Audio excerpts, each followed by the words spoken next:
Well, hey, today we are going to wrap up Christmas Isn't Canceled. Today is December the 20th. Not only is it our last Sunday here in this building before we get ready to move into our new home, but it's also the last Sunday before Christmas. And Christmas, I don't know about you, but growing up, Christmas was always my favorite holiday.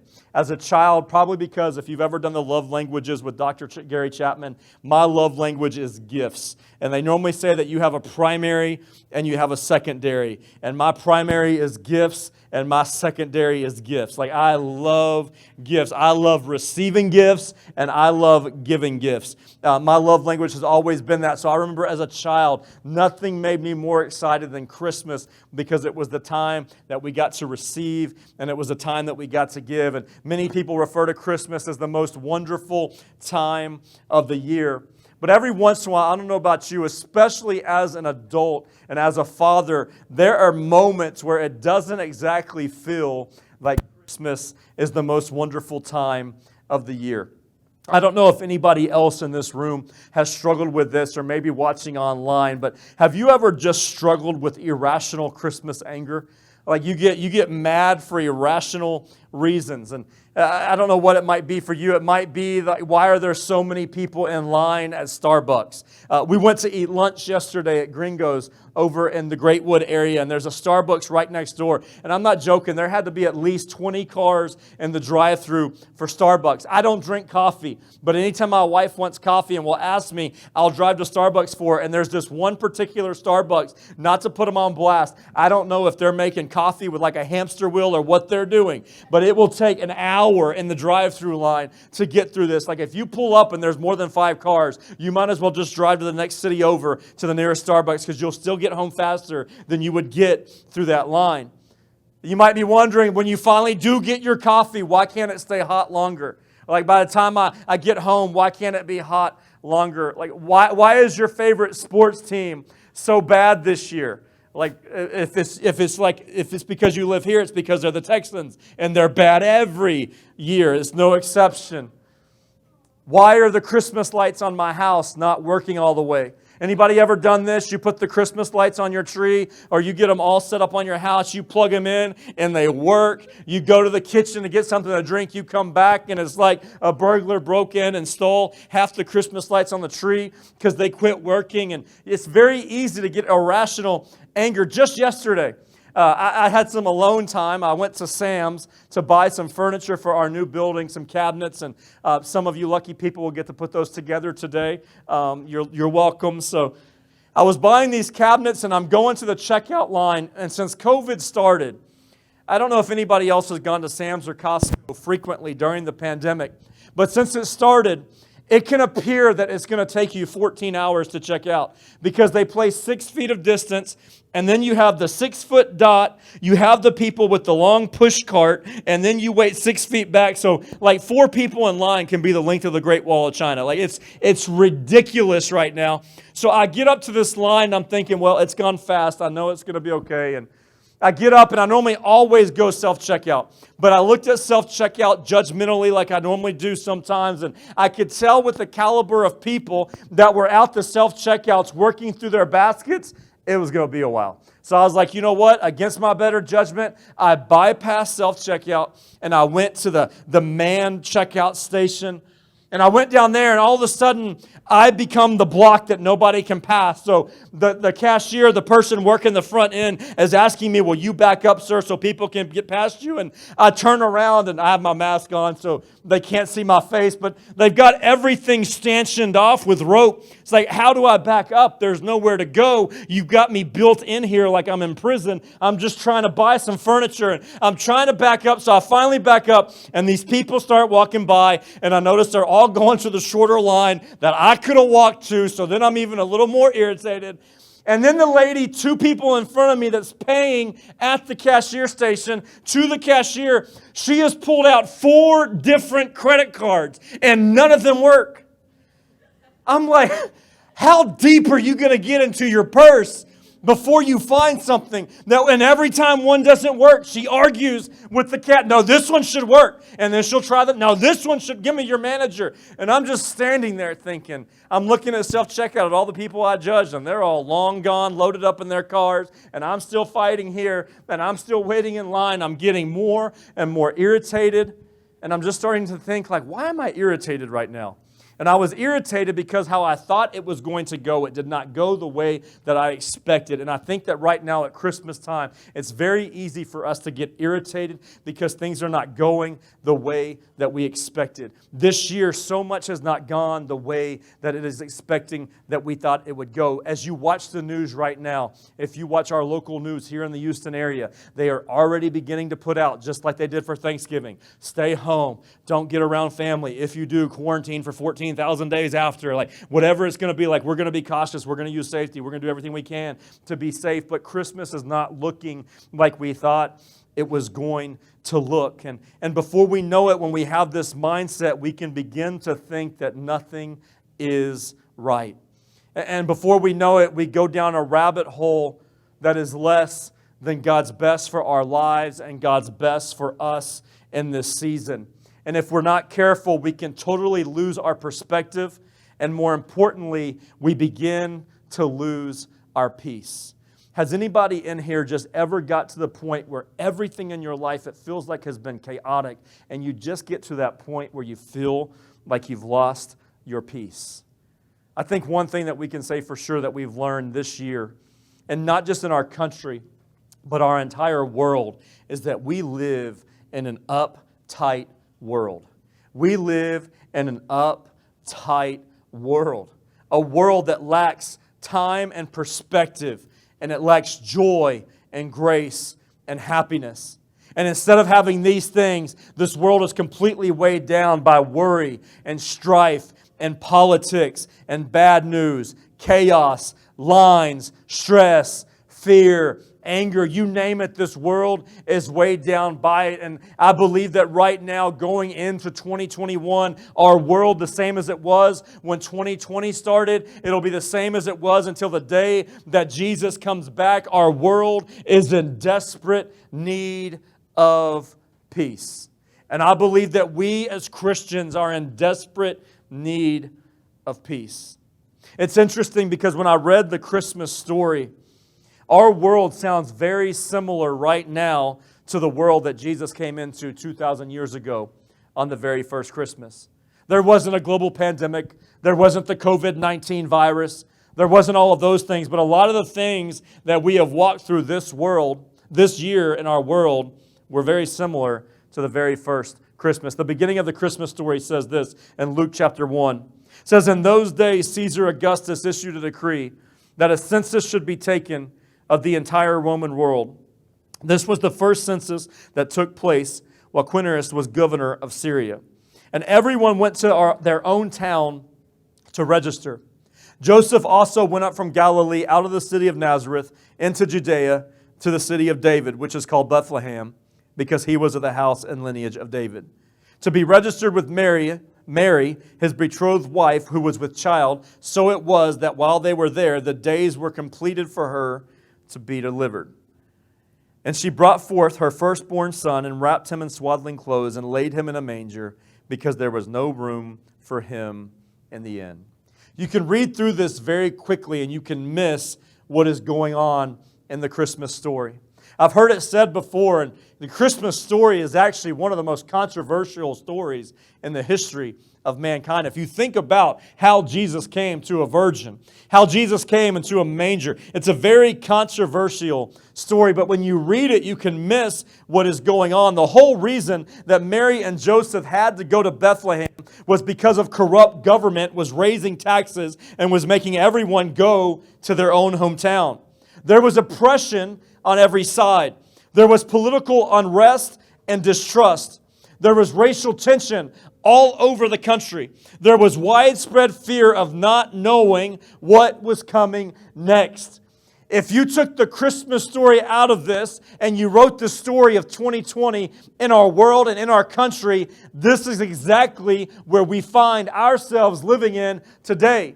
There's oppression on every side. There's political unrest and there's distrust. There's racial tension all over our country, and there is a widespread fear of not knowing what is coming next. And this is not just happening in the secular world, in the Christian world, in the body of Christ right now. There is overwhelming fear of not knowing what's coming next. And that was the very world that Jesus stepped into. It was anything but peaceful. But yet Jesus came into that world. Jesus and God the Father, they could have done anything they chose to do, but they chose to put Jesus into that world. And the reason they did it is because He came to that world to heal that world and to offer the world a different way to live in the midst of everything that they were facing.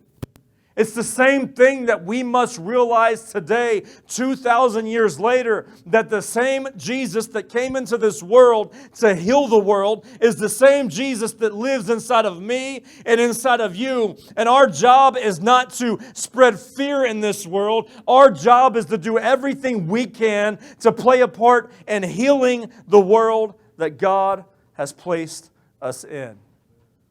Jesus came to offer the world peace. I've heard people say recently that we need peace in our world, and we do need peace in our world. But peace is not countries getting together and agreeing to be friends. Peace is not political figures after they bash each other for a year and a half or 2 years, or they run against each other and now they're with each other and they were saying how much they hated the other person, but now that they're with them, all of a sudden they're for them and they're peaceful. That's not peace. Peace is something that only God can give. The Hebrew word for peace is shalom. And it means this: nothing is missing and nothing is broken. So my question today that I want to cover as we dive in is, how can we have the peace of God? How can we live in shalom when we live in a world where so much is missing and so much is broken? There's stuff broken at home for many people listening and watching. There's people that are probably looking at a Christmas this year where people who were at the table last year won't be able to be at the table this year. In our world right now, love is missing, but there's plenty of anger, and there's plenty of hate, and there's plenty of rage. Joy is missing, but alcohol and drug abuse are at an all-time high and taking its place. Grace is missing, but mudslinging and stone throwing abound in our culture and in the body of Christ. Life feels like it is missing this year. So much about life in this year feels like it is missing, and so much has been lost. And we think about those things and we have those feelings. Sickness has come and worry is all over the world, all over the news, all over social media. How do we live in peace when all that is going on? And I want to remind us that it's the very reason why Jesus came. Jesus came into that world 2,000 years ago to offer us peace. In Isaiah 9, verse 6, it says, "For unto us a child is born, to us a son is given, and the government will be on His shoulders, and He will be called Wonderful Counselor, mighty God, everlasting Father, Prince of Peace. Jesus came to be our Prince of Peace. He came to bring peace for all and goodwill toward all men. He came to bring us the gift of peace. Have you ever been offered a gift that seems too good to be true? If any of you have any friends, and I'm not going to say what I was going to say, but if any of you know people who might be in a certain line of work, they might tell you that you'll be a millionaire if you get in with them. And if you get in with them, you're going to get to these different levels and different levels and different levels, and eventually you will be a millionaire. Or there might be that someone told you one time, hey, I want to give you something. Has anyone ever gone to a timeshare presentation because you wanted something for free? On our honeymoon, I remember we were in Orlando because I treated my wife so kindly and took her to Disney World for our honeymoon. What can I say? I'm a romantic. But I remember I wasn't romantic enough to spring for the Disney hotel, so we stayed at a hotel called the Sheraton Safari. Just sounds romantic, right? On the pictures on the internet, it had these really cool water slides that looked like snakes because it was a safari. And we get to the hotel, and the pictures weren't quite a depiction of what we walked into, and it wasn't the nicest hotel. But again, hey, I paid for it. Like, it was our honeymoon, and my wife had such a good attitude about it. But I remember the time of year that we went at the end of September, and there was nobody at Disney. It was amazing, and it wasn't because of a pandemic. There was just nobody there. Like, we could do everything we wanted to do, ride all the rides. And I remember we had done so much, we decided we wanted to go to this different piece of Disney property, and it was called Disney Quest. They no longer have it. They just made the decision to close it down and do something else, but it was like a giant arcade. Again, it does not get more romantic than a giant arcade on your honeymoon. Take notes, people. Like, I can give you advice. But I remember we wanted to go there, but we didn't want to pay full price because it was too expensive and it's an arcade. But as I'm driving down International Boulevard in Orlando, there's these signs everywhere, free tickets, discounted tickets. And I said, well, let's pull in and see if we can get a ticket to Disney Quest. So I walk in and I say, hey, I want to get some discounted tickets to Disney Quest. Oh, man, I'll give them to you free. I was like, sweet. All I need you to do is go to such and such hotel. You're going to go into the conference room, tell them you want Disney Quest tickets. They're going to give you a small presentation, only take a few. And I'm like, wait a second. Like, I don't want to go through all the sales process just to get a discount on tickets. And it feels like a lot of times in this life we are offered gifts that are too good to be true. And when I look at what Jesus has offered me and what Jesus has pulled me out of and what Jesus has delivered me from, what Jesus has forgiven me of, it is very easy to think it is just too good to be true. But I want to encourage you today, the gift of peace that only He can give, it is not too good to be true. It is true. It is the reason that He came. And it's not just the reason that He came. It's the reason that at the end of His life that He had been crucified and raised from the dead. He was about to leave the earth and ascend to be with the Heavenly Father. And in John 14:27, 14:27, He says this, peace I leave with you. My peace I give you. I do not give it to you as the world gives. Do not let your hearts be troubled, and do not be afraid. As He's getting ready to leave the earth, the thing that He says He's going to leave with me and with you is peace. And not just peace, He says, my peace I give to you. The one thing that Jesus did not promise in this passage was a smooth and easy life. But He did promise that we can have peace. Listen to this promise in Philippians 4, verse 7. And the peace of God, which transcends all understanding, will guard your hearts and your minds in Christ Jesus. It's interesting to think about it from this perspective, but I jotted this down last night. We don't need external peace to have internal peace. We don't need our world to be at peace for our hearts to be at peace. We don't need on Christmas morning, on Christmas Eve, whenever you celebrate, if things aren't quite the way you thought they would be in your family dynamic and they're not quite as peaceful as you thought they were going to be, you don't need that to be peaceful for you to have peace in your heart. You don't have to have outside peace to have inside peace.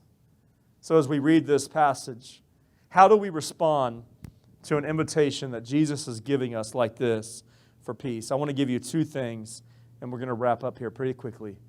But number one is we simply come. We simply come. In Matthew 11:28, it says, "Come to me, all you who are weary, all you who are burdened, and I will give you rest." And this is exactly what the shepherds did on that first Christmas. They followed the star and they came to where Jesus was. They came not to look for peace, they came to where peace was.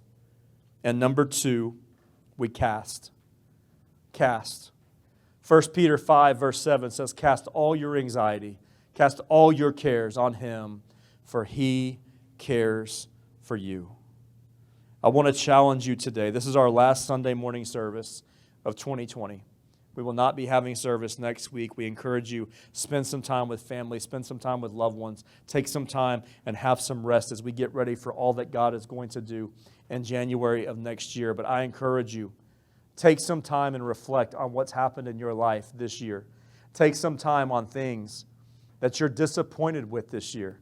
Take some time and write down some things that you're thankful for, that you're grateful for, and take some time to process some things that you're not happy with.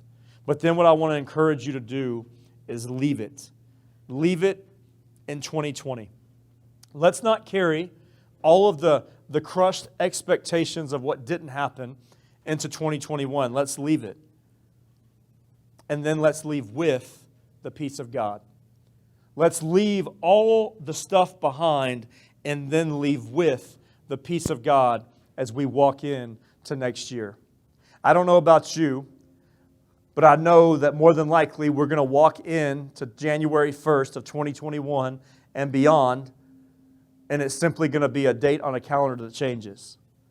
It's not going to all of a sudden be a tremendous break point of where everything changes. But we can follow the peace of God that we can carry with us right now into next year. I wish I could stand here and say that, you know what? I think by Easter, we're going to be smooth sailing. I think by Easter, we're going to have an amazing Easter this year.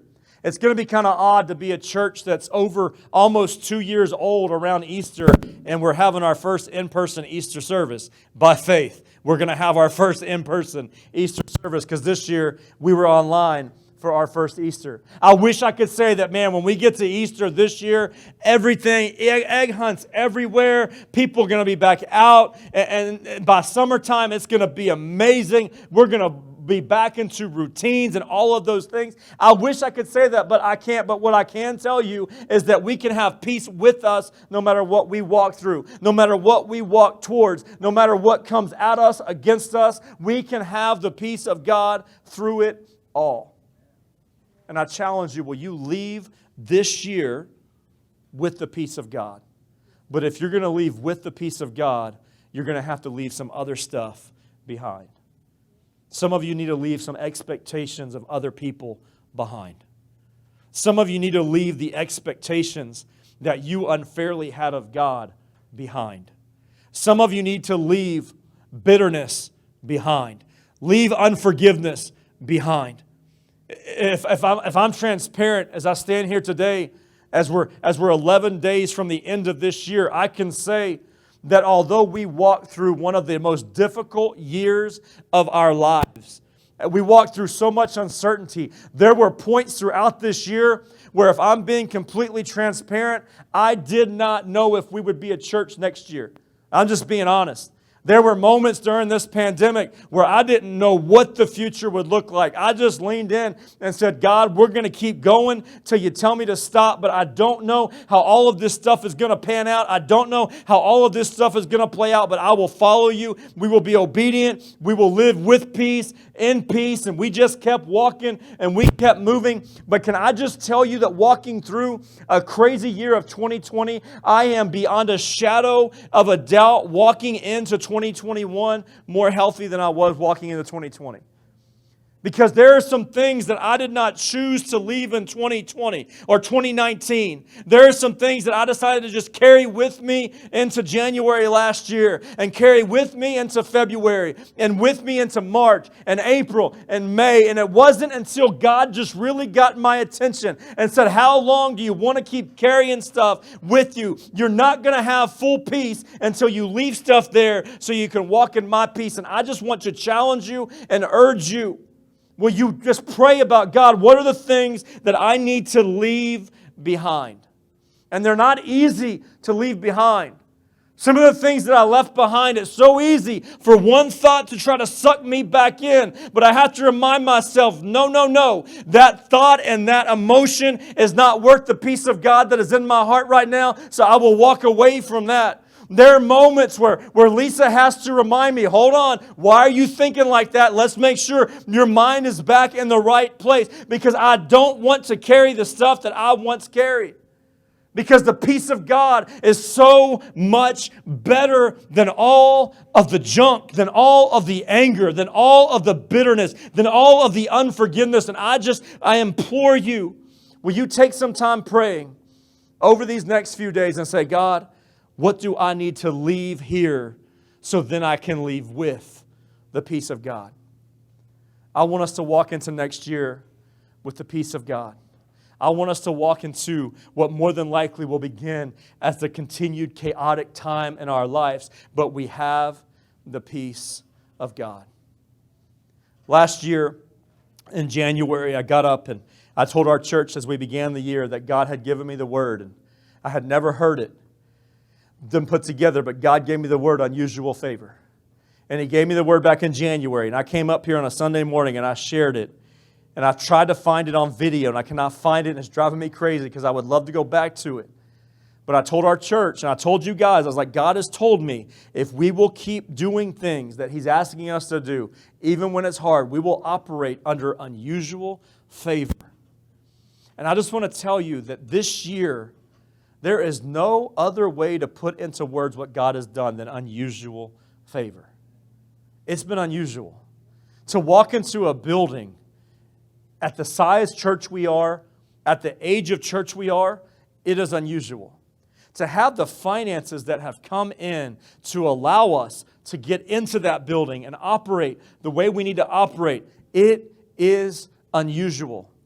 To have people from outside of our church without us ever even asking. Some people who are not even Christians send us money to help us get into a building so we can further the mission of Jesus on this earth. It is unusual. And the same thing can be said, what Jesus offers us, it is unusual. He offers us peace in the midst of chaos. He offers us hope in the midst of disappointment. It is an unusual gift, but if you will lean into it, I promise you, you will find unusual peace when you lean in and do what He's called you to do. And I just want to close with this one thought. I was praying last night. I don't know about you. This is going to be a sidebar, and I'm sorry for our online family. I'm so grateful this is my last Sunday on this stage. I am creaking like crazy up here. So if all of you looking at my feet, I see you. I see you, Lisa. But man, I'm glad God gave us money to build a stage. Anyway, but I was praying. And I was asking God going into next year. I get specific on this stuff. This isn't just something where I want like the Christian hot word for the next season. And I was praying, God, what is January going to hold for our church? What is 2021 going to hold for our church? And I'm going to preach this more than likely on January 3rd. But I felt like what God told me is that 2021 will be the year of resurrection. 2021 will be the year that the things that you thought were dead are going to come back to life.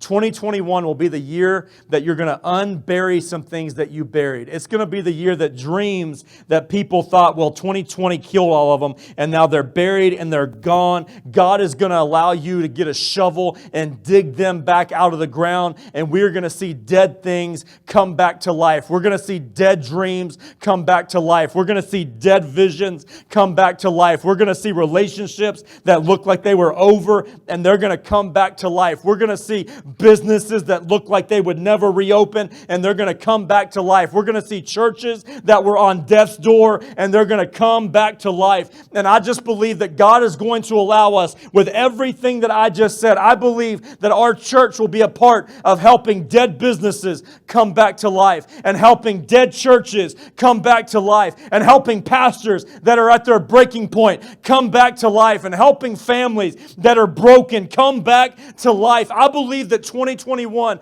will be the year that dead things come back to life, because God is a God of resurrection. And as I was praying last night, I felt like what God told me, something has to die before I can resurrect it. And there are some things in your life this year that maybe you've been upset because they've died and you wish they wouldn't have gone that way. But I just want to stand up here and encourage you today that there is no resurrection. There was no Easter without what happened Friday. The death had to happen so the resurrection could happen next. And I just believe that next year we are going to see things in our church and people that we are attached to come back to life. I believe that we're going to see hope in this region come back to life. I believe that we're going to see the power of God displayed in that area like we've never experienced in our life before. I believe that people will be drawn into that place. I don't know what it looks like, but you just cannot tell me. There is no other reason that God would have done what He has done over the last 45 to 60 days if He did not have something amazing planned. There's just no other explanation. I don't believe that God did all that He did so we can go over there and hang out together on Sunday mornings. That was never our heart. Our heart is, God, there are people that need You in this area. Will You allow us to be a part? So I want to encourage you. Again, I know this is a little bit different. I don't normally tell y'all to do stuff like this, but you got 11 days. Will you find some time before the end of the year to really sit down? There's power when you sit down with a piece of paper and a pen and you start writing down some things.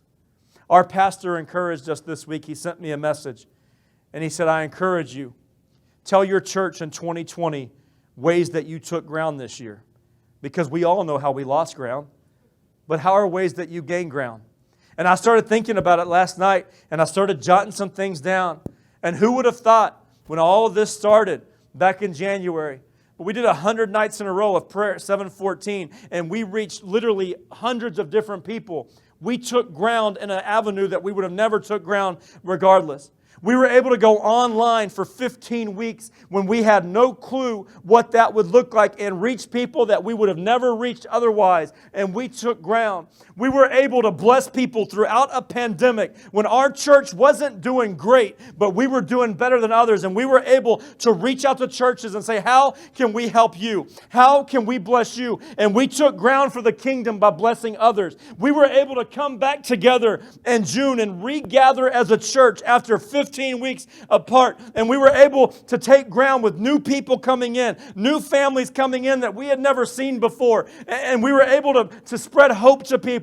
We were able, in the midst of a pandemic, in the midst of all the craziness, on September the 13th, to stand together and say that we are going to believe that this will be the year that we find a home. I don't have a clue what it looks like. I don't have a clue how it's going to happen. I don't understand financially how there's even a prayer that it can, but I know that God is telling me to say it. I know that God is telling me to believe it, and we were able to come together, join our faith, and 2 weeks later, we had signed a lease on our new home. home, and we're going to be able to take ground in a whole new city. Just 2 weeks ago, we take our legacy offering, and we said we're going to use this money to advance the gospel around the world, not just here, but we're going to find outreach partners. We're going to find pastors. We're going to find churches. And who in their right mind would have believed that in the middle of the craziest year of our lives, that God in His infinite grace and through the generosity of people, that we have brought in over $44,000 to be able to advance the gospel around this city and take ground for the kingdom. What I want to tell you is we never once saw external peace. We followed internal peace. And too many people in this world will not take steps of faith because they just don't see it yet. And I want to challenge us as we walk in to 2021. What I've been praying about is, God, don't let this building in any way whatsoever, somehow in anyone's mind, feel like it's a finish line. There is nothing finished. We're going to walk in and we're going to reach as many people as we can possibly reach. We're not going to set up on Sunday mornings anymore early, but we're going to do outreaches next year. We're going to try to find our way to do stuff outside and draw people in. We're going to find outreach partners. I'm hoping to find missionaries. We're going to find some more churches. And I just want to tell you, going into next year, we are going to believe that God will do the impossible, that God is not done, that God is not finished, but He is just getting started. I don't want to live in a stale relationship with God. I always want to have faith. And I was praying last night, and many of you know this, but we set a goal back in January that God would allow our church to give $20,000 away. That's a huge goal for a church our size, that we would be able to give $20,000 away in 2020. Pre-pandemic, who knew what all the year would hold? I don't have the final numbers, but I can tell you we blew that number out of the water. I know for sure we're north of 30 that we gave away in 2020. And who would have thought it? And I can tell you that as a church, we say we give away at least 10%. We did not bring in $200,000, just so you know. We're going to give away somewhere in the neighborhood of 17 to 20% this year, because we always want to give. We always want to reach out. So I was praying last night. You know what? God has grown my faith in this season. God has grown my faith, because when I walk over to that building and I stand out there and I'm just thinking, God, how did we get here? How did this happen? Like literally, I came up to close the service one day and I felt like God told me to say it, so I said it, but I was like, I know there's a building in this area almost completely ready for us to move into it. And I'll be honest, I didn't believe it. But look what God did. And I just feel like, God, you have taken my faith to a whole new level. And I believe this year, I want y'all to pray with me, because it's a big number, but I believe with everything in me, this year, 2021, I want you to get ready. I believe we will give away $50,000 in 2021. I don't know how it's going to happen, but I believe it will. Because if we can go through 2020 in the middle of a pandemic, not having church for 15 weeks, and we can give away over $30,000, I believe with everything in me, God, you get it to us and you will get it through us. We are not looking to stockpile cash. We are looking to stockpile souls for the kingdom. And if that means we reach them or somebody else reaches them, we're going to do everything we can to get to them. We're going to do everything we can to bring hope to people. So I just want to encourage you to go into next year knowing that faith doesn't stop at the end of 2020. I believe we're about to walk into a whole new season of God doing new things. And again, we're not about to start taking special offerings. We're going to stick to what we've always done, because if we stick to what God tells us to do, He takes care of the details. Dear Heavenly Father, I pray right now, God, I thank you for every person in this room. God, I pray that as we continue to walk into what you have for us, that God, we walk with your peace. God, I pray for those in this room right now and for those watching online. God, I pray that they would leave in 2020 what needs to be left, so then they can leave with your peace. God, I pray for those in this season that have walked through loss, that have walked through hardship, that have walked through relational difficulties, that God, you would bring peace in the midst of it, that we don't have to have external peace to have internal peace. And God, I just pray that you would do something special over the remainder of this year. God, stretch our faith, stretch our trust, stretch our love and our desire to grow closer to you each and every day. It is in your name I pray. Amen. Thank you so much for joining us today. If you just made that decision to follow Jesus, we would love to celebrate with you and give you a free gift. Please email us at info@purposechurchtx.com, and we'd love to get back with you as soon as possible. Join us again next week. Thank you so much.